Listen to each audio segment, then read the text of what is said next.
Aloha and welcome to Thumbing Through Yesterday, the podcast where we take our favorite books down off the shelf, blow the dust off them, and remind ourselves why it is we love them so. My name's Tom Galley, and joining me here we've got Tony Pasculi. Thanks, Tom. Good to be back. And today we're diving into one of my favorites, at least what I recall being one of my favorites, For Whom the Bell Tolls by Ernest Hemingway. All right, so you sort of gave away the game there. What I thought was one of my favorites. You didn't enjoy the reread? Well, there are large chunks of the book that I really, really enjoyed, and there are large chunks of the book that were just a slog. It's a large book. It's chunky. It's 720 pages. Yeah, I mean, that by itself is not intimidating. We've tackled equally large, if not larger, books that were delightful from start to finish. Sure, Shogun, yeah. Yeah, Shogun comes to mind. Anything Tolkien? Well, no, Tolkien's got its sloggy parts, yes, too. It does. But this one, it slogs. The plot, such as it is, doesn't seem to justify this length. There are so many times that one of two things happens. We get lost in a character's head, which is very stream of consciousness, and it kind of reminded me of Zelazny in the Amber series when he would start describing hell rides. Yes. And you're like, I get it. Get on with it. They're remembering this thing. Yeah. And then he also does the same thing when one character is telling a story. Their stories tend to be really, really, really drawn out and full of minutia.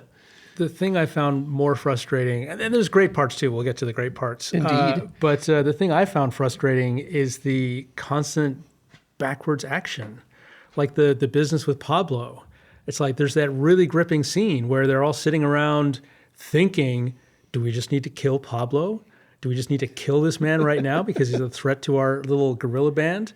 And they decide no. And then later they just have this whole scene plays out again. And they decide, yes, we should kill him. But they don't. But they don't. And then he sabotages their equipment, and then he comes back, and it's like, oh my God, make a decision. Yeah, Pablo is one of the more, I guess he's actually one of the more interesting characters, just because he does that successfully. He goes from betrayer to staunch loyalist. But we start our introduction to Pablo as him losing control of his guerrilla band. Yes. By the woman with the soup spoon. Right? Yeah. He loses his authority to the woman wielding a soup spoon. Yeah, Pablo is fun because especially that second iteration of that. Should we kill him? The way he navigates that, he's clearly overheard it, and rather than just going, oh no, they're going to kill me and run away. He confronts them directly and he talks them down, basically, but without ever confronting the issue directly. He never says, I heard you, you're trying to kill me, don't do that. He just kind of like makes himself unkillable. He's like, you know what? I've changed my mind. I really like this plan. And you know what? I'm important. I'm the one that can get us out of here after this plan. Yeah. Yep. Yeah, he's interesting. Yeah. And we're given to understand that earlier in the day, back in the day, in the earlier days of the movement, he was quite the revolutionary. Yeah. And when we finally actually get that story, it's like, no, he was quite the brutal sadist. I mean, he was awful. Well, okay, I was going to save this for later, but man, oh man, this book. I don't think Hemingway is trying to write about the absurdity of war, but this is a book about the absurdity of war, even more than Catch-22, I would say. Well, I'm curious if you don't think that's what he's trying to write about, what do you think he is trying to write about? I think he's trying to write about the nobility of war and its cost, because that's more in Hemingway's vein. Mm-hmm. And Hemingway, in fact, supported this war directly financially. Yeah. And I think that he thinks of Robert Jordan as a noble character who sacrifices himself for his ideals. But what his ideals are is pretty murky, pardon my language. And this whole war is pretty murky. It's like it's communist versus fascist. You have to choose. Those are your options. Yes, indeed. Yeah. So, and why is an American getting involved in this? I mean, let them sort this out. There's not yeah. Well, there's an offhanded reference to that. As long as France at least stays neutral, we can keep getting American planes. Mm-hmm. But that's it. That's the reference. And Robert Jordan himself is from America. Robert Jordan is he's a professor. Yes. He's a Spanish teacher, and he's on leave. Yeah. They keep talking about all the action he's done and how long he's been there. He's been there a year. Yeah. He's a sabbatical. This is Yeah, sabbatical. he's a is to sabbatical. Go plus, fight in a foreign war. plus, he can stay a few more months because he doesn't have to be back until the fall semester. Yeah. This is the veteran. This is the old timer, the war wise one. He's been there a year and he's a professor. Yes. Yeah. It's the whole setup is insane to me, and I don't know. I mean, it didn't have me at all until the very, very end. His dying speech to Maria is kind of. I mean, there were some moments that were gripping along the way, but it's the only point I felt any sympathy really for our protagonist. Yeah, is in that moment of his demise. He is not my favorite character in the story, but he is the lens that we have to have. Yeah. He's the focal point around which the whole thing spins. Without Robert Jordan, nothing happens. There's that. I mean that's interesting too. You want to write about the Spanish Civil War. Why is your main character an American and not a Spaniard? And I think part of the reason, and he alludes to this somewhere, and I don't know if I saved the quote, is that the Spaniards are all basically temperamental and insane. He waxes on the subject of the Spaniards many times, and like you said, he extols their passion and he extols their kindness, and he extols their brutality and their ignorance, or decries rather their brutality and their ignorance. They're a bipolar people. Yeah. They're only capable of fantastic and terrible, nothing in the middle. So, we hear a lot about. In very general terms, how important it is to defeat the fascists. The fascists are evil. But the one detailed story we get is of what the communists do to the fascists when they catch them. And it's horrific. It's horrific. It's torture. And, And that story, the content of that story, like you said, is horrific and it's eye-opening, but it's also the relating of that story is one of the slogs. And I think that's such a shame because it should be such a powerful story. And what I found myself thinking about a third of the way into it is, come on, let's move forward here, Yeah. It's reminded me, I kept coming back to Catch-22 on this. It was a lot like Catch-22. Yeah. It's like this is an absurd situation. No one should be participating in this, especially not voluntarily. However, this is not funny. Yeah, it's not funny, but I feel like I think that he was writing about the absurdity of war in this one. That's the takeaway I've always had from the book. Interesting. Yeah, because I don't. It's the most reasonable interpretation of what's on the pages. Most reasonable to you. How do you read a lot of other Hemingway? I was actually trying to think if I could remember any other Hemingway. Certainly haven't made it this far in life and not read any other ones, but nothing sticks in my head. I couldn't tell you the plot of anything. All right. So for starters, you with your love of broken characters, I'm surprised you didn't suggest The Sun Also Rises, which is about a very broken man, is someone who's sexually inactive because he's lost his functionality in a war, and just trying to make the best of things. And that sounds like something I should read. It's quite a bit shorter than this, and it's quite a bit funnier than this. Yeah. Okay. And it takes place after the war. But his other stuff,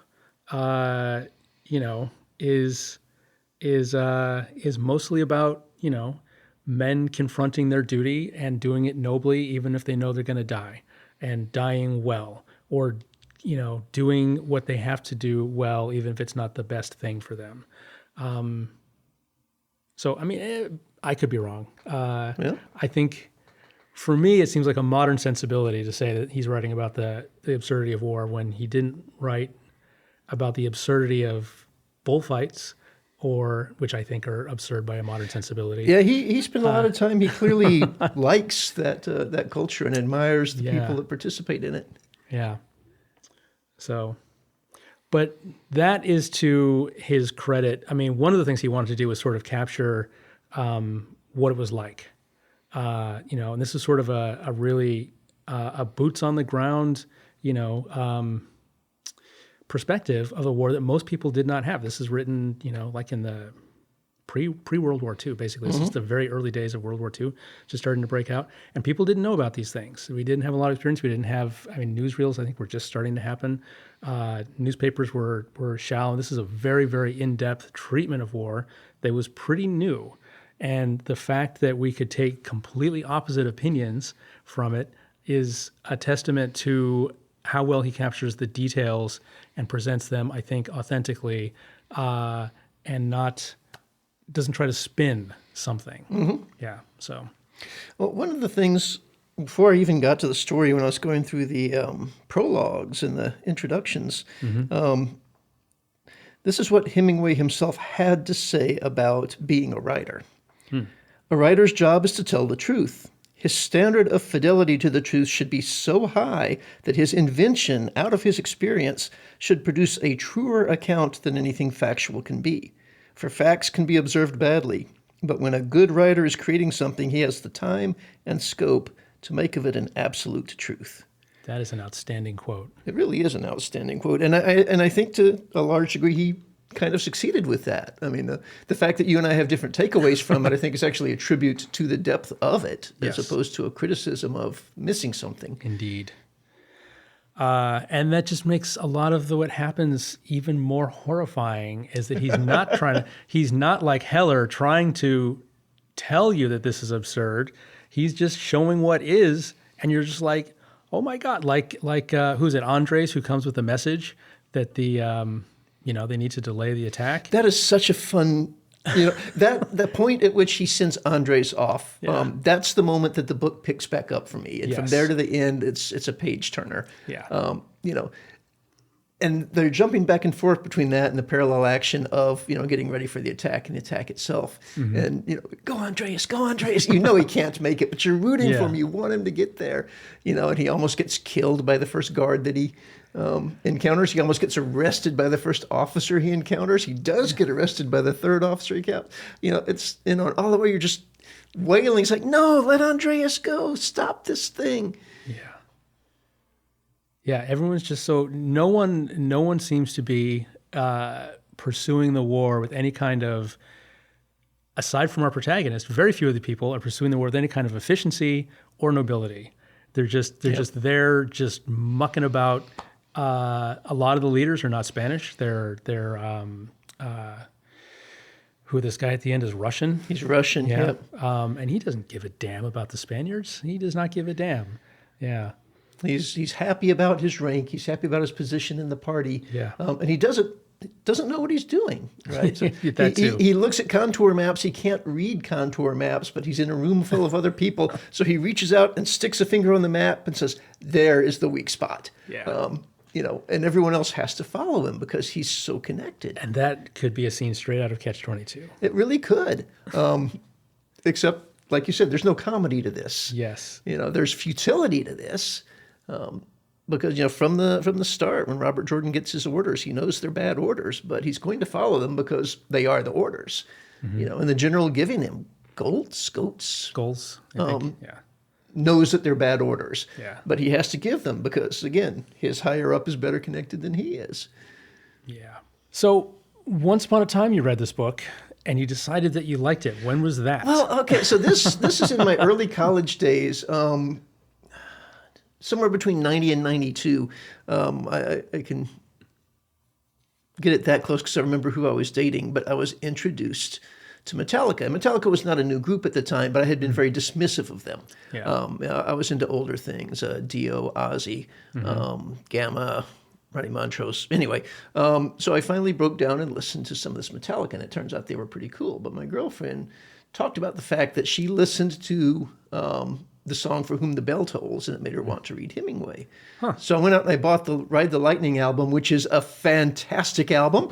If you were into heavy metal, at this point it's old school heavy metal, but if you're into that, it's one of Metallica's finest, I think. And it is a kick-ass song, For Whom the Bell Tolls. So I was like, all right, whatever, I'll try this book. And my memory is that I so enjoyed the book that when I turned the last page, I immediately thumbed back to the start of the book and started reading it again. I read it twice, back to back. And I don't know that I've read it since, but I know that at that time I read it twice back to back without stopping. So, yeah. That's impressive. So something has changed in me, or I had the annotated version of the book. I don't know which. Maybe. Yeah, no, okay. I mean, I don't know. I've only read, I think, 3 Hemingway novels, and that's only if Old Man and the Sea counts as a novel. And then handful of short stories. But this is so much longer and so much more sluggish. I mean, he's pretty concise with his stuff. He's pretty tight. He's not given to. He does do a lot of head hopping in his other stories, which is bizarre. The amount of head hopping he does in this, but also, there's a very famous story of his, The Short Happy Life of Francis Macomber, where a couple goes out with a big game hunter and he wants to shoot a lion. And meanwhile, the wife has already had an affair with the big game hunter. And there's a questionable shot is taken. And was it murder or was it an accident? Yeah. But Hemingway hops around between the game hunter, the husband, the wife, and the lion. He hops into the lion's POV for a second. I'm just like, what are you doing, Hemingway? Well, he does that in some of these longer sections too. I started, the Kindle gives you an estimate of how long it's going to take you to read each chapter. Yeah. And I started paying attention to that. When I'd start a new chapter, I'd glance down, and if it was one of the, 3-minute, 6-minute, 9-minute chapters, I was like, all right. If it was one of the 15, 17, 24-minute chapters, I'm like, here I go. Switch into scan mode. There's a lot of chapters. Yeah. Yeah. But it does, I mean, I enjoyed moments of this throughout. But as you say, towards the end, I really got hooked on it. In the end, the payoff is enough to justify the entire book for me. So I am glad I read it. It was well worth the read. Yeah. Yeah. His writing style, at least in this one, I thought was interesting. He uses very simple words. He uses very simple sentences. He barely uses complex or compound sentences. It's very low-level writing. I mean, this is something that conceivably you could see a 7th or an 8th grader, stringing together words and sentences similar to this. Yeah.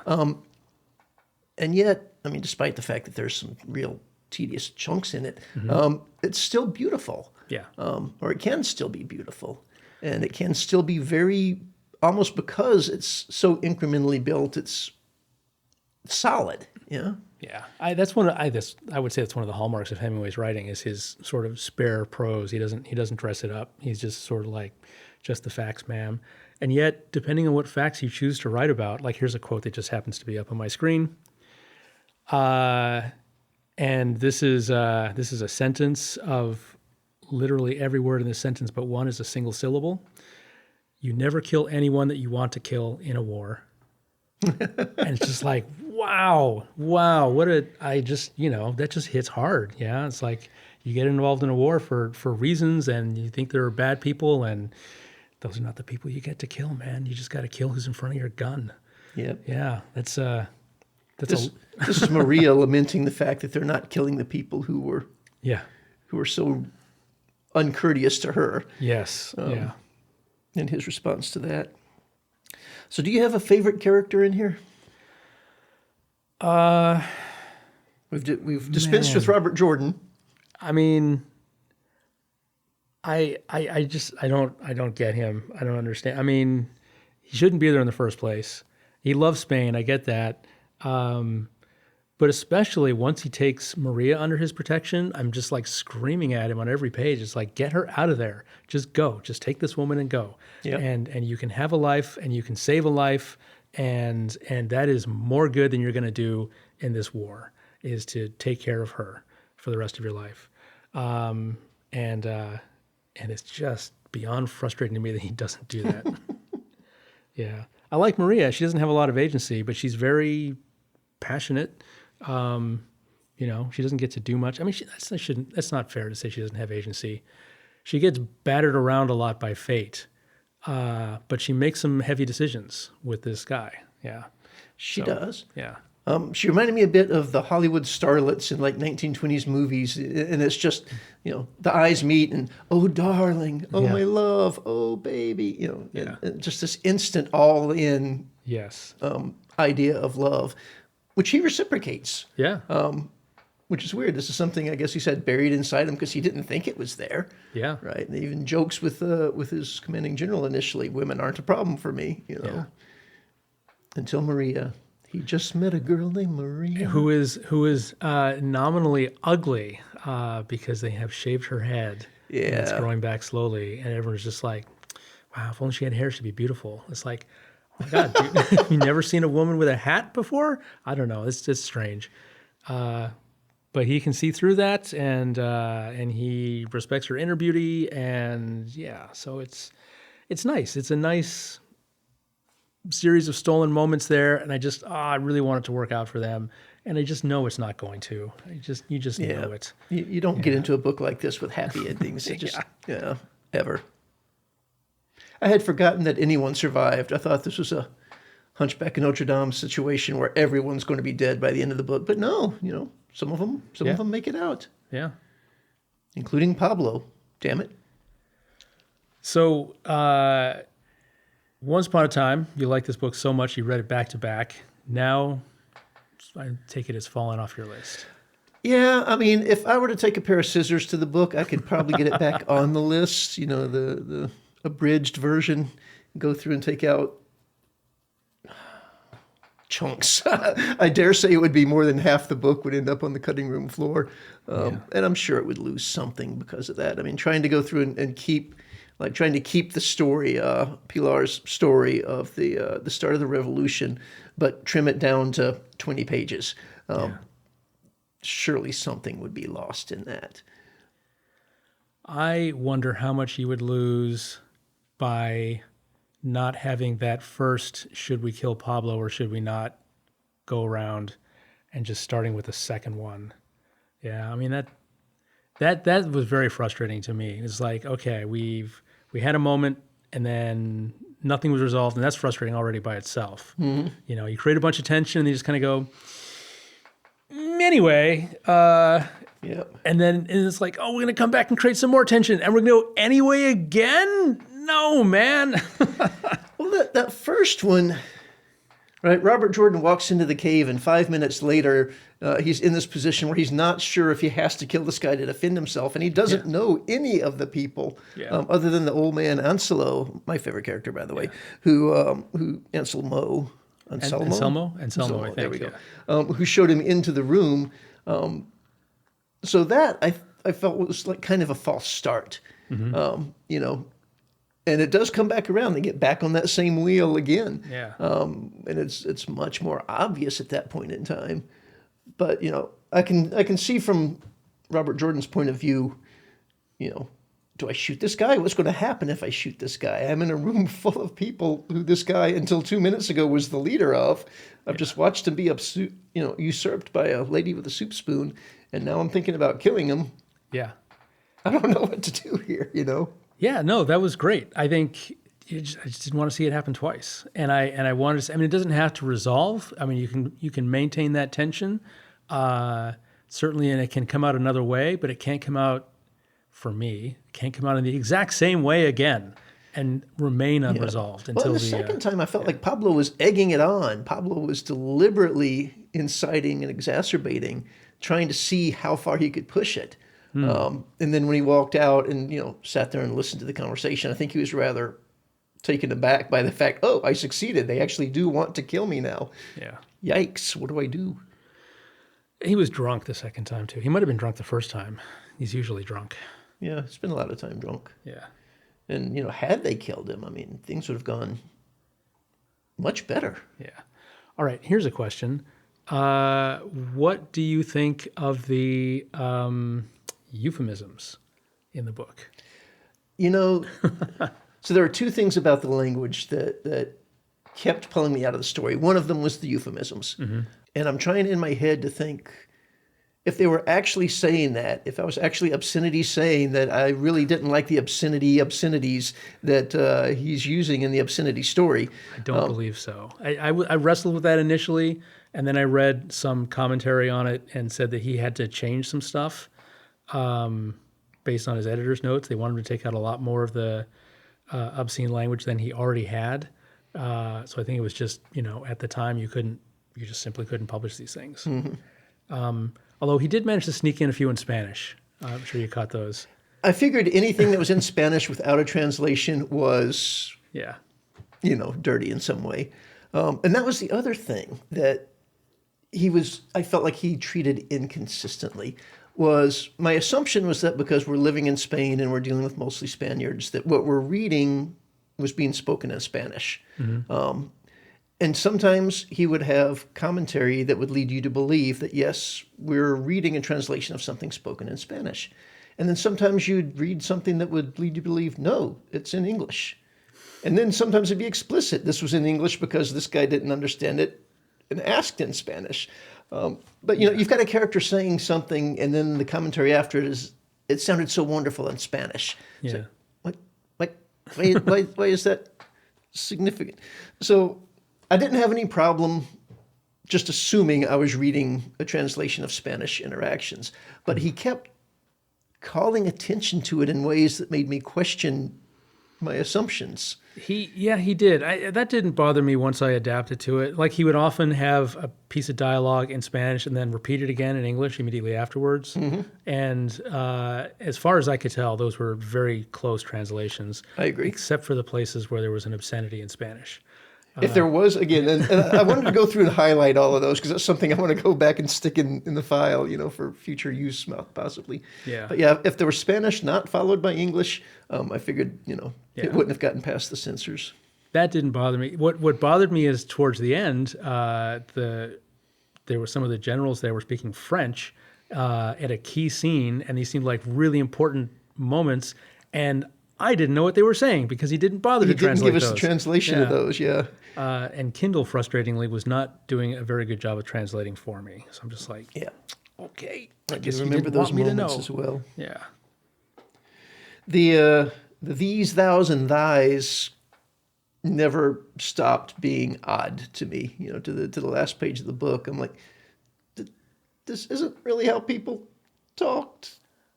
I assumed that was down to a sort of formal register in Spanish, which is in more common use than in English. Yeah, I tried to make it that in my head. It's like this is a nod to the fact that what we're reading is a translation of a Spanish conversation. Yeah. Or actually, no, it's backwards because... Yeah, it's the two. The informal is more common in spoken. And it's thee and thou that were the intimate form in English and got usurped by the formal form for intimate use, I believe. And so having a formal register means that you have to use thee and thou for informal. So it would be informal talk. Yeah. I don't know. Anyway. Maybe it makes more sense than if I knew more Spanish, I would understand why it made sense. Yeah. What kind of shoes did they wear? Oh, my God. The rope sandals. Yeah, the rope-soled shoes. Mentioned that a few times. He took off his rope-soled shoes. Yes. He stepped in the puddle in his rope-soled shoes. Yeah. He walked through the pine needles in his rope-soled shoes. I wish I had started, if I had realized it, I would have highlighted them because I wanted to get a count. I bet you it says it in there 20 times. Yeah. Not even exaggerating. I bet it says it in there 20 times. That's pretty egregious. I mean, this is the kind of thing that happens when you produce your manuscript on a typewriter instead of a word processor. Is like at some point on a word processor, you do a quick search for ropes. How many times have I used rope sold? Too many times. I'm going to change some of those.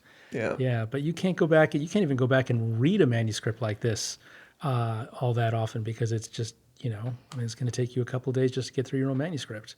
This is true. He does, in the place of actual obscenities, occasionally manage to string together a whole bunch of not obscene words in a thoroughly satisfying manner. Such as he's talking about, he's lamenting the snow, and Robert Jordan is all angry. And there's a parenthetical reference, that expresses his mood. In the utterly damned, ruinous, unexpected, slutting, defeat-conniving, bastard cessery of the snow. Yeah. That really gets the anger out, in the way that a dirty little word couldn't. Oh, well then, towards the end, he just picks a very simple substitution, muck, and he just goes to town with mucking this and mucking that. There's a lot of mucking that goes on. Yeah.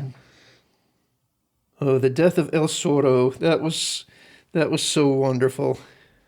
when the fascists come and they attack the neighbor camp, and Yeah. El Zorro and his few men are, they're trapped at the top of the hill, and they're not firing back, and you've got the idiot commander Yeah. who's yelling insults at them, and then walks up the hill to prove that no one's alive, and Bam. El Zorro's lying there just grinning. His arm is shot to hell, and he's in the process of dying, but he couldn't be happier, just waiting for this fascist to pop his head up over the dead horse so he can pull the trigger. I love, too, how he set that up by firing into the horse to make it seem like he was executing his men so they wouldn't be taken alive. Mm-hmm. And that's what sets up the commander. And I love that his men are like, he orders them to go up there, and he says, no, everybody's dead. Go up and check. It's like, no. No, I will not. The guy that would have done it is already dead on the hillside. Yeah. Yep. Here's my favorite quote from the end. Or actually, one of my favorite quotes from the end. The world is a fine place and worth the fighting for. I hate very much to leave it. And you had a lot of luck, he told himself, to have had such a good life. I mean, that's a great exit. It is. Yeah. I mean, if you can face your end with that peace of mind, I think you have had a good life. And so I think for him, so I can't imagine any of the characters in Catch-22 saying that. Right. Yeah. Which is why I don't think the war is absurd to him. I think it was meaningful, or at least Hemingway intended it to be meaningful to this character to go there and fight for the side that he believed was right and to give his life in defense of this cause. Yeah. Even though that cause was chaotic and his teammates were insane and bloodthirsty and just Well, he was certainly dutiful and he was certainly loyal. yeah. I don't know that I would go so far as noble, but that's okay. He got the job done. Whether or not it needed doing, he got it done. Yeah. This is just, again, once you get towards the end of the book, for me, it really does become a page turner, and I hated to put it down.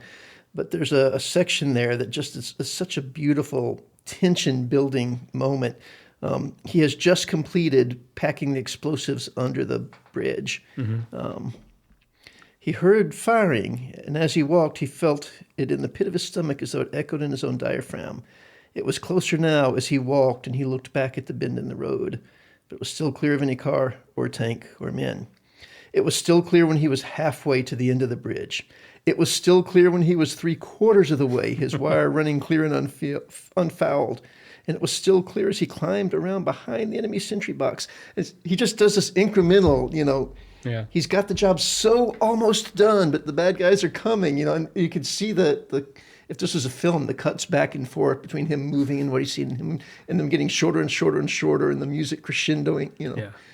So he does that, which is wonderfully paced, but then he also, in this same section, stops to explain the whole plan again to Pilar. And even Pilar at this point is like, I know the plan. You told me, shut up. And he's Yep. like, I'm just going to tell you one more time. It's like, no, we all know. We've been talking about nothing else for the entire length of this book and for the past 3 days. And it's just, Yep, that's going to break momentum. And when he's under the bridge setting the explosive, he takes a while to wool gather and to look down and see trout swimming in the stream and a little wooden wedge he dropped floating in the current. I like that. I think there's a sort of heightened awareness that comes in moments of extreme danger and also at death, So like his ruminations at the very, very end where he's just, the very last paragraph, Robert Jordan lay behind the tree, holding on to himself very carefully and delicately. He was waiting till the officer reached the sunlit place where the first trees of the pine forest joined the green slope of the meadow. He could feel his heart beating against the pine needle floor of the forest. Yeah. And he's just waiting for this guy to come so he can shoot him before he dies. And Yeah. But that's beautiful. It's a beautiful passage. Yeah, and there's also a beautiful synchronicity with the opening because we meet Robert Jordan. He's lying on his belly on pine needles in the forest with his hand propped on, or his chin propped on his hands, looking down at the, not at the bridge, but at the road. He's scouting out. So the very first thing we see is him in the shade of the pine forest, lying on the pine needles. The very last image is him lying on his belly in the pine forest, in the shade, waiting for this guy to come out so he can shoot him. Yeah. So there's a nice symmetry there. Yeah. I'll never say Hemingway is not a good writer. In fact, I would count him among my favorite writers. I think he's such an excellent craftsman, and with the caveat that I don't, agree with his outlook on life, I think there's a lot of value in what he writes. But this one just moves a little sluggishly for me. So, and for you. Yeah, I feel like I need to go visit a couple of other Hemingways because, like I say, I know that Old Man and the Sea. There's no way I got through high school without reading that. Yeah. But for the life of me, I honestly can't bring to mind any other storyline, any other characters from a Hemingway. Hemingway Go work. and read some of his short stories because some of them are quite short and punchy, and I think this style works better in a shorter form. He's got a wonderful story. I don't remember the name of it, where two kids are egging each other on to say, who's brave enough to be a matador, and one kid says, I am. The younger kid says, well, I'm definitely. And he says, no, you aren't. You wouldn't face a real bull with horns. And to prove it, he takes two chef's knives and straps them to the legs of a chair and says, if you're really brave enough, you'll let me run at you with this chair and then just do a Veronica and step out of the way and use this dish towel as a... and the kid says, I am. And they run at him and stabs him with the chef's knives because he doesn't get out of the way in time because he's just a little kid. But he was brave enough. He was brave enough. Yeah. Cool. And I think that story is like all of 4 or 5 pages long. Yeah, it's intense. So I'll hunt that out. yeah. This version I downloaded on the Kindle has 3 short stories appended to it, which I haven't gotten to yet, 2 of which are supposedly unpreviously published. So I have that same edition, and I just did not have the stamina to push through into 3 more, because I think they're pretty chunky stories, if I'm not mistaken. Well, I'm only 89% of the way through the book when I finished. There you go. So there's a chunk left to go. Yeah. All right. Final thoughts on For Whom the Bell Tolls. Final thoughts. If you're new to Hemingway, don't start with this one. I second that. All right. So what do we got to look forward to next time? Next time we have something much briefer. We have Arcadia by Tom Stoppard. Well, Tom Stoppard. That'll be a nice contrast. Yes, it will. All right. We'll see you in 2 weeks. In 2 weeks.